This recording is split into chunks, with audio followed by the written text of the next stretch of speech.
Shalom, saudara yang dikasih Tuhan. Salam jumpa dalam program Tuhan adalah Gembalaku. Saudara-saudara, ada seorang bapak, kita kasih inisialnya A, saudara Pak A ya. Dia menceritakan kekecewanya kepada seorang sahabatnya, saudara ya. Dia kecewa karena dia menceritakan kisahnya berjumpa dengan seorang bapak di dalam sebuah perjalanan di bus. Taruh saja inisial Bapak B, saudara ya. Mereka kenalan, lalu ngobrol-ngobrol. Nah, di dalam obrolan itu, semakin panjang obrolan, saudara, tiba-tiba Bapak ini menawarkan sebuah barang kepada Bapak A, saudara ya. Dan dia mengeluarkan sebuah jam. Jam itu bagus sekali. Dan dia katakan, "Pak, saya butuh uang. Boleh nggak Bapak tebus dengan harga yang sangat murah?" Ya, saudara, dia kasih harga miring kepada Bapak A itu.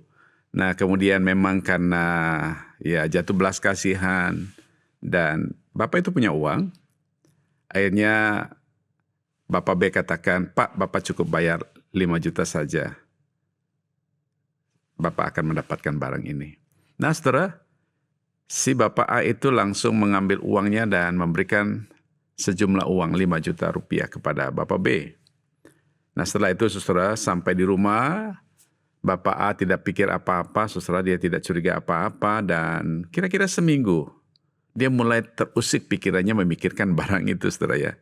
Lalu dia segera membawa barang itu ke toko jam dengan merek yang sama.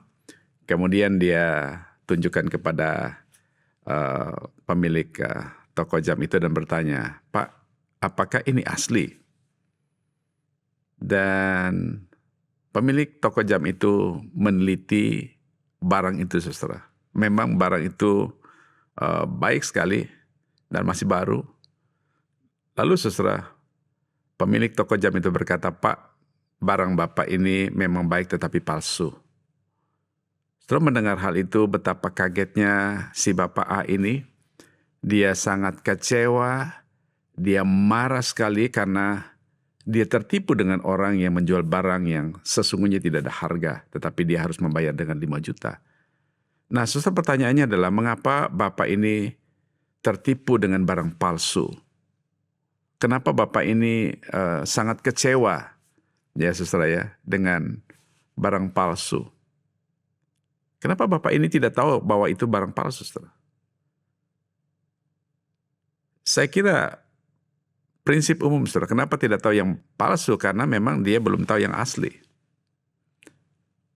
Nah, saudara, prinsip ini menarik sekali dan Tuhan Yesus menyampaikan hal ini kepada pendengarnya, saudara, berkaitan dengan sesuatu yang palsu. Mari kita baca firman Tuhan Matius pasal 7 ayat 15 sampai 23. Demikian firman Tuhan. "Waspadalah terhadap nabi-nabi palsu yang datang kepadamu dengan menyamar seperti domba, tetapi sesungguhnya mereka adalah serigala yang buas. Dari buahnya lah kamu akan mengenal mereka. Dapatkah orang memetik buah anggur dari semak duri atau buah ara dari rumput duri? Demikianlah setiap pohon yang baik menghasilkan buah yang baik, sedang pohon yang tidak baik menghasilkan buah yang tidak baik. Tidak mungkin pohon yang baik itu menghasilkan buah yang tidak baik, ataupun pohon yang tidak baik itu menghasilkan buah yang baik. Dan setiap pohon yang tidak menghasilkan buah yang baik pasti ditebang dan dibuang ke dalam api. Jadi, dari buahnya lah kamu akan mengenal mereka. Bukan setiap orang yang berseru kepadaku, 'Tuhan, Tuhan,' akan masuk ke dalam kerajaan surga, melainkan dia yang melakukan kehendak Bapa-Ku yang di surga.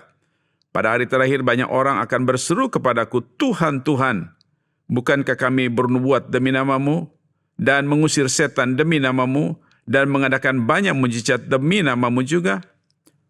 Pada waktu itulah aku akan terus terang kepada mereka dan berkata, 'Aku tidak pernah mengenal kamu. Hanyalah daripadaku, kamu sekalian pembuat kejahatan.'" Saudara, untuk mengetahui kebenaran palsu, di sini Tuhan Yesus sangat serius, saudara. Dia memulainya dengan berkata, "Waspadalah."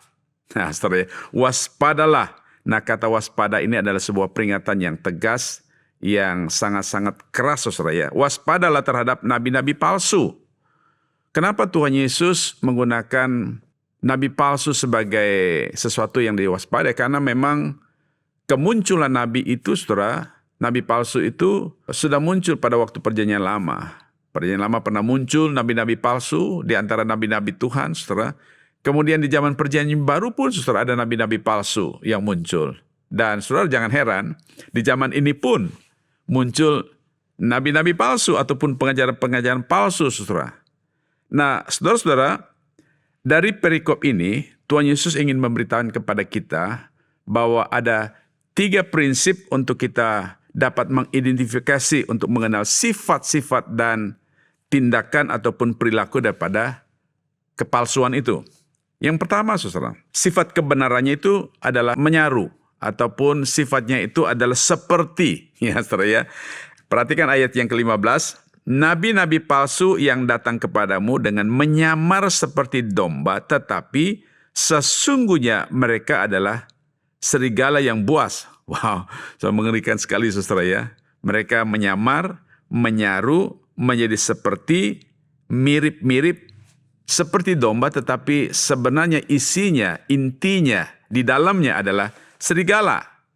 Nah, saudara-saudara, prinsip yang kita perhatikan di sini adalah kebenaran palsu itu muncul seperti, ya, muncul seperti ataupun penampakannya itu menyerupai.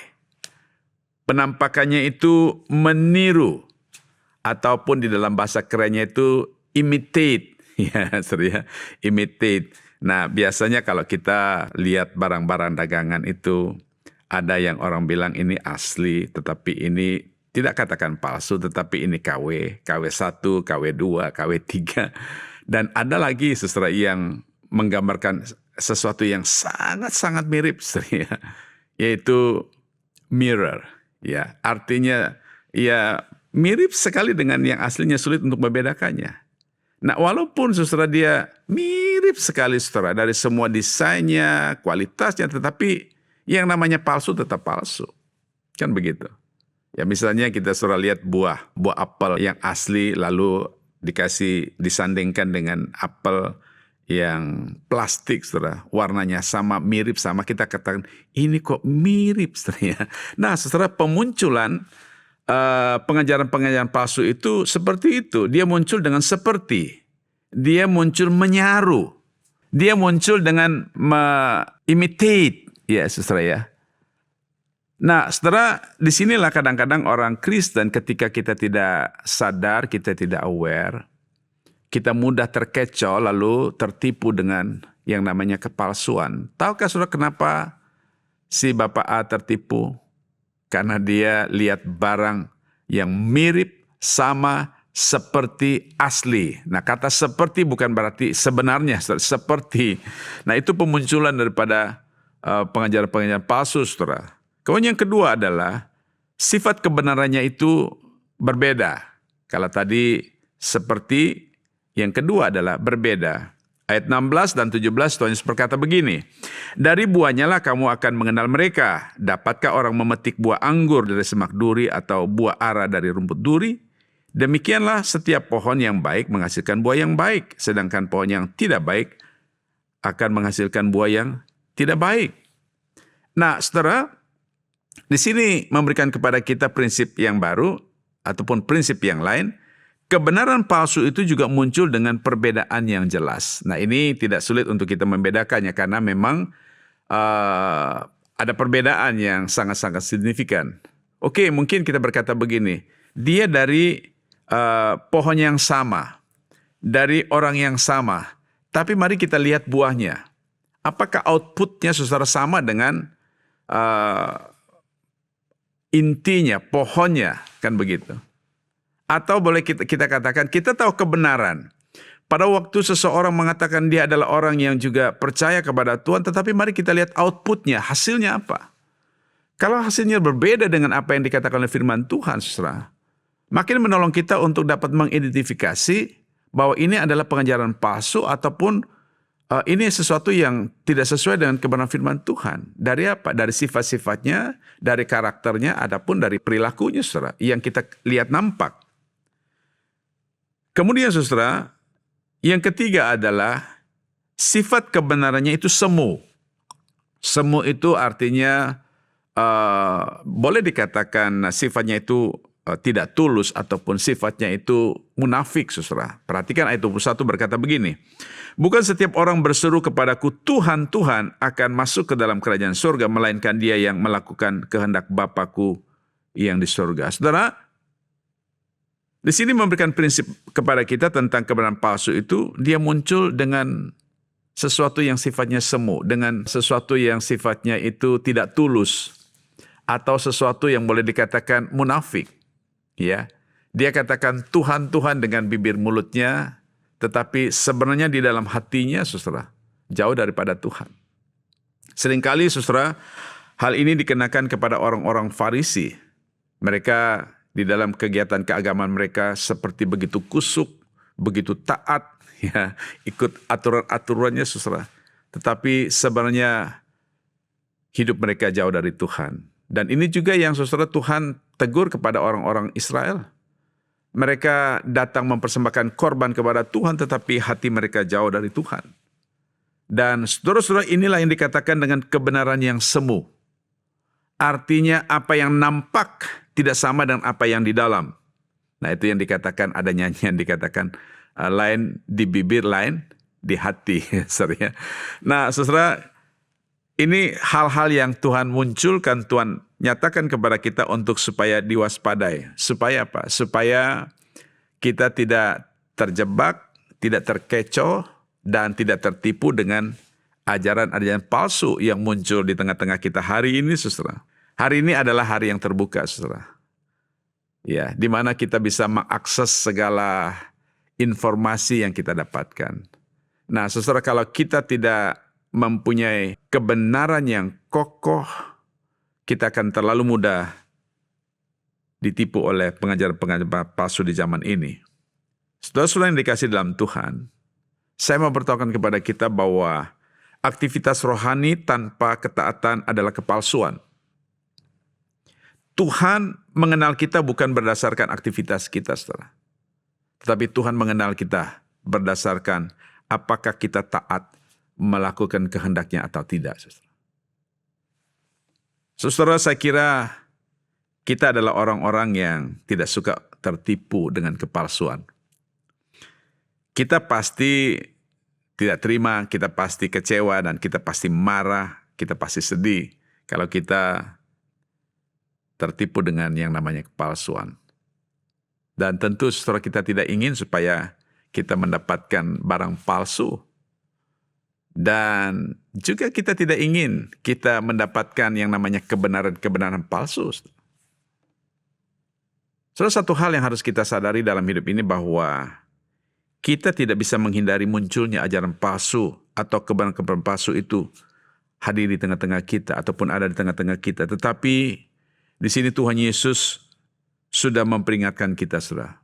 Memperingatkan kepada kita dengan tegas dan jelas tentang ciri-ciri daripada kebenaran palsu itu agar kita tidak mudah diperdaya, agar kita tidak mudah ditipu dengan kebenaran palsu. Dan saudara, oleh sebab itu, mari kita pikirkan dan juga kita belajar untuk dua hal. Yang pertama adalah, mari kita belajar untuk mencermati dan mengenal kebenaran yang asli. Yaitu bagaimana kita bertekad untuk berikan waktu kita rajin membaca firman Tuhan. Dan pada waktu engkau punya waktu dengan serius, disiplin membaca firman Tuhan, maka saudara, kebenaran-kebenaran itu akan mulai membentuk kebenaran yang asli di dalam dirimu. Dengan demikian, saudara, kita dengan mudah dapat mengenal kebenaran yang palsu, sehingga sekali lagi kita tidak mudah tertipu dengan kelicikan ajaran yang palsu. Kemudian yang kedua adalah, mari kita belajar untuk mencermati diri kita sendiri, saudara. Hari ini kita adalah orang-orang yang berkata, aku orang percaya, aku orang beribadah kepada Tuhan. Coba mari kita cermati diri kita secara perlahan dan secara detail. Jangan sampai kita tidak menyadari bahwa kita adalah orang-orang yang sedang menipu diri kita sendiri. kita sedang menghidupi kebenaran palsu dalam diri kita. Pengakuan kita, aktivitas rohani kita sangat baik. Tetapi saudara, permisi tanya, apakah kita sungguh-sungguh taat kepada kebenaran firman Tuhan? Apakah kita sungguh-sungguh melakukan perintah Tuhan? Dan apakah kita sungguh-sungguh menghidupi kebenaran firman Tuhan dalam hidup kita? Saudara, mudah sekali bagi kita untuk mengetahui apakah kita ini orang yang tidak sadar sebenarnya kita sudah terjebak di dalam namanya kepalsuan. Sederhana, saudara, dari buahnya, saudara. Kita tahu buah kita itu asli apa palsu. Apa yang keluar dari diri kita? Apa yang menjadi output hidup kita? Apa yang menjadi produk hidup kita, saudara? Saudara, buah kepalsuan itu tidak pernah berkualitas. Tetapi buah kebenaran itu pasti berkualitas. Mari kita tunduk kepala, kita berdoa. Bapa di dalam surga, terima kasih untuk firman-Mu hari ini, menolong kami untuk dapat mengidentifikasi munculnya kebenaran-kebenaran palsu di tengah-tengah hidup kami, sehingga kami tidak mudah terperangkap, tidak mudah terjebak, mengikuti ajaran-ajaran palsu dan hidup di dalam kepalsuan. Tolong kami untuk hidup setia kepada kebenaran-Mu ya Tuhan, hidup di dalam kebenaran-Mu dan memuliakan nama-Mu. Terima kasih Bapa, dalam nama Yesus Kristus Juru Selamat kami berdoa. Haleluya. Amin. Amin.